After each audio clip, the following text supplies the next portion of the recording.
Rio Hotspot kembali menyapa Anda. Tentu saja dengan berita-berita seputar Liga 1 dan juga Timnas Indonesia. Di antaranya, Polri dan PT LIB berbeda keinginan soal Liga. Ada juga dari klub nih seperti pelatih Persib Luis Mia sentil Reky Rahayu. Lalu ada juga kabar dari Ilyas Pasoyevic yang dipanggil kembali ke Timnas. Ada juga berita dari bos-bos klub yang mencalonkan diri jadi ketum PSSI.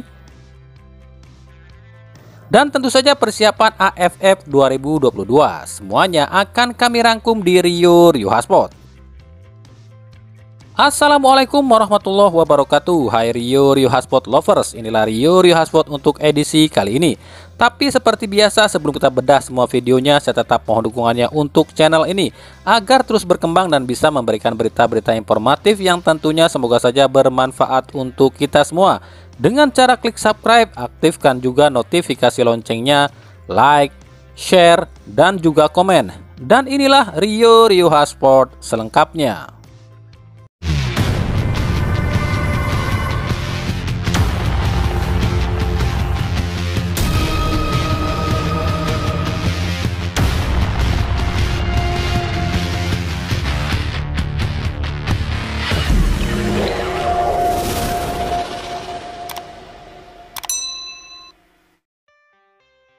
Kepolisian Republik Indonesia masih terus menggodok soal keinginan PT LIB menggelar Liga 1 dengan sistem bubble dan terpusat di Jawa Tengah dan Jogja.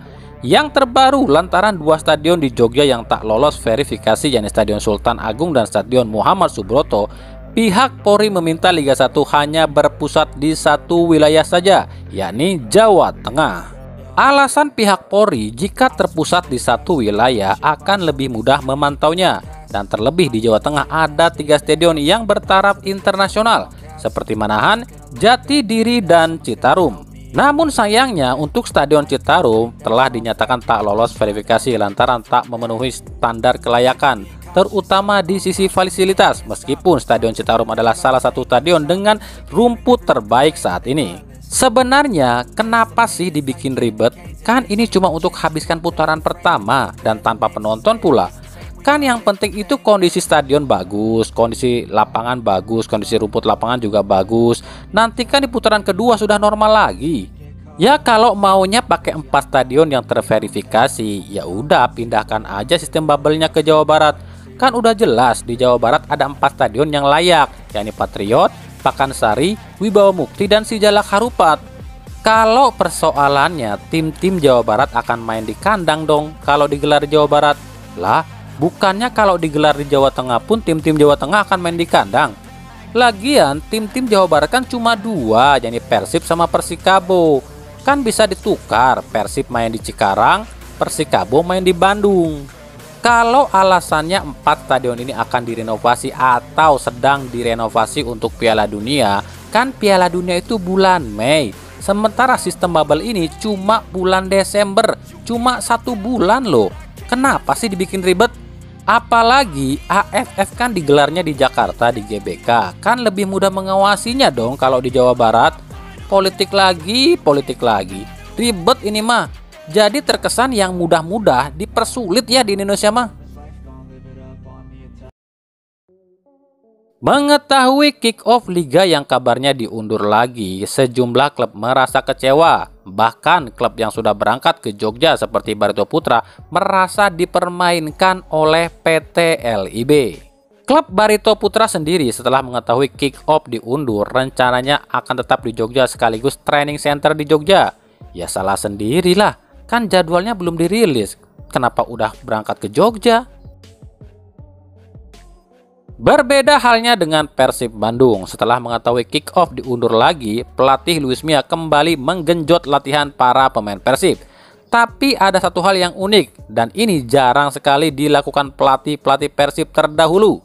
Hal itu adalah sebelum latihan, Luis Mia biasanya meminta dan mengajak para pemain Persib untuk duduk bersama menyaksikan pertandingan yang sudah dimainkan oleh Persib. Seperti contoh, sebelum latihan hari Selasa lalu, Luis Mia mengajak para pemain Persib menyaksikan pertandingan uji coba melawan Persikabo.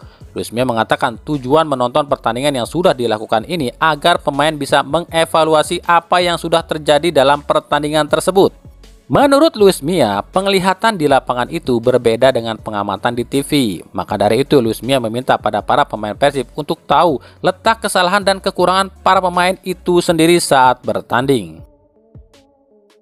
Saya mengajak para pemain untuk lakukan evaluasi pada pertandingan yang telah dijalani. Tujuannya agar pemain tahu letak kekurangan dan kelemahannya. Inilah alasan kenapa ada beberapa pemain yang belum saya tampilkan sejauh ini. Saya tidak mau menyalahkan pemain tanpa ada dasar. Saya lebih suka menanyakan pada para pemain apa kekurangan mereka sendiri dengan melihat pertandingan itu sendiri, ujar Luis Mia. Ya memang bener sih, kalau lihat di TV kan semuanya kelihatan, jadi tahu dong posisi mana yang kurang dan pemain mana yang kurang. Jadi dengan nonton di TV kan bisa jadi bahan evaluasi. Good job coach. Terutama gol yang bersarang ke gawang Reky Rahayu. Menurut Luis Mia, gol ini seharusnya tak terjadi. Pasalnya gol ini dari jarak yang cukup jauh. Dan kesalahan Reky adalah positioning yang tak tepat. Itulah alasan Luis Mia tak mengganti posisi Reky Rahayu hingga akhir laga. Karena Luis Mia ingin Reky perbaiki kesalahannya sendiri. Gol Persikabo memang sangat disayangkan. Itu seharusnya tak jadi gol jika positioning Reky tepat. Saya sudah berbicara dengan Pak Sos dan meminta para kiper untuk lakukan latihan menembak agar kiper tahu di mana posisi mereka jika menghadapi tendangan bebas, ujar Luis Mia. PSSI nampaknya masih akan dihuni oleh orang-orang klub meskipun KEB nanti digelar ya, terutama calon ketua umum. Pasalnya belum juga KLB digelar, sejumlah calon ketum PSSI yang berasal dari klub sudah menyatakan siap maju jadi calon ketum PSSI yang baru loh. Ada siapa saja sih? Yang pertama Sadikin Aksa. Bos utama PSM Makassar ini memang belum pernah jadi anggota Esko PSSI. Makanya Sadikin mengajukan diri jadi calon ketum PSSI. Yang kedua, Aksanul Kosasi. Bos utama Madura United ini memang belum pernah jadi anggota Esko PSSI dan Kosasi pun menyatakan siap maju jadi calon ketum PSSI.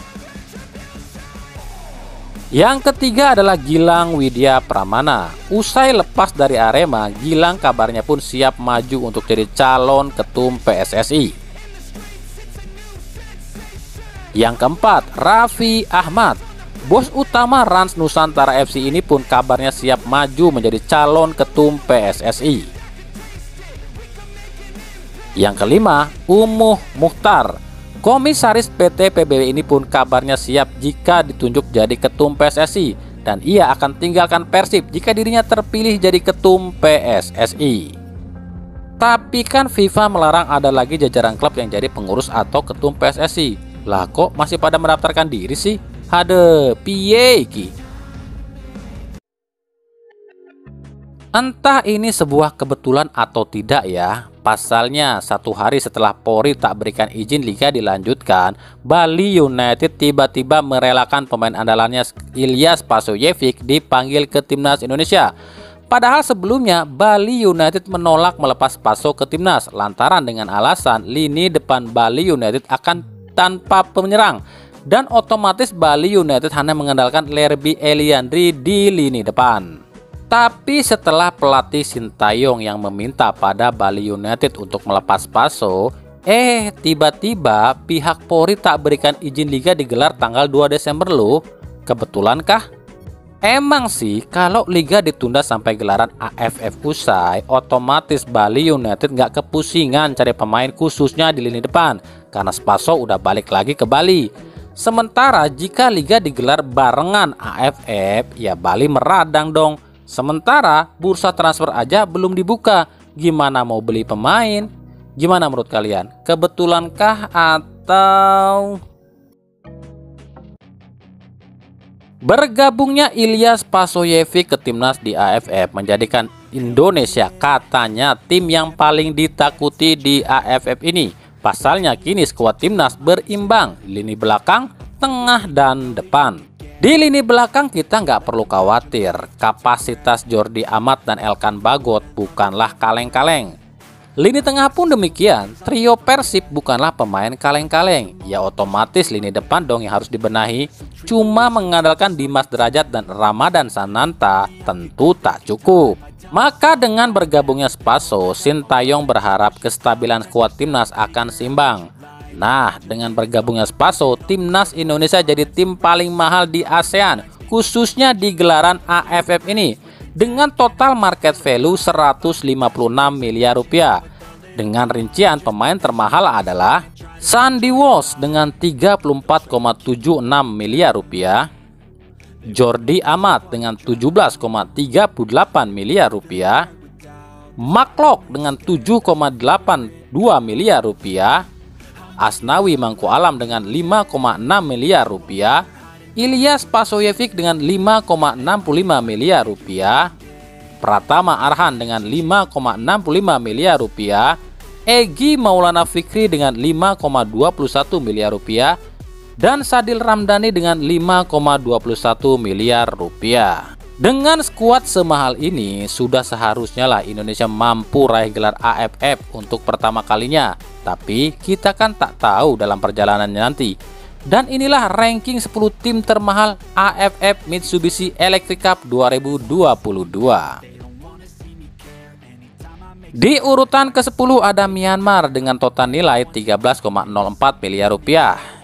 Di urutan ke-9 ada Kamboja dengan 17,03 miliar rupiah.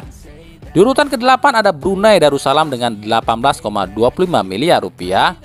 Di urutan ke-7 ada Laos dengan 24,94 miliar rupiah. Di urutan ke-6 ada Singapura dengan 63,01 miliar rupiah.